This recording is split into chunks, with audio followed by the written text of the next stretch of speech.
হয়তো কেউ আমাদের উপরে যদি আক্রোশমূলক কথা বলে, আমরা তাকে গণতান্ত্রিক ভাবে সেটা জবাব দেব।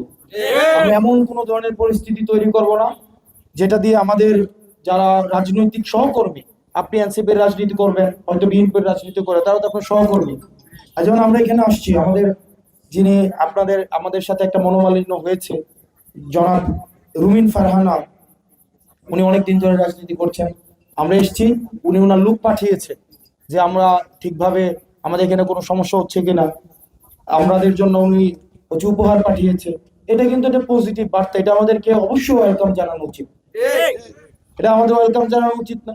কেউ যদি আমাদেরকে ইতিবাচক কোনো ধরনের বার্তা দেয়, এটাকে অবশ্যই আমরা সাদরে এটাকে আমরা গ্রহণ করব। আমরা সৌহার্দ্যপূর্ণ সম্পর্কের মধ্য দিয়ে আমাদের ভিন্ন মত অবশ্যই জারি রাখবো, যৌক্তিক ভিন্ন মত জারি রাখবো, এবং যৌক্তিক ভিন্ন মতকে আমরা বোঝানোর মধ্য দিয়ে, ডায়লগের মধ্য দিয়ে, ডিসকাশনের মধ্য দিয়ে, গণতান্ত্রিক প্রক্রিয়ায় সেটাকে আমরা প্রতিষ্ঠিত করব। সেটার জন্য আমরা আওয়ামী পন্থায় কখনো যেন আমরা না যাই। আমি অনুরোধ করবো আপনাদেরকে, আমরা আওয়ামী তরিকার কোন রাজনীতি আর আমরা করতে চাই না।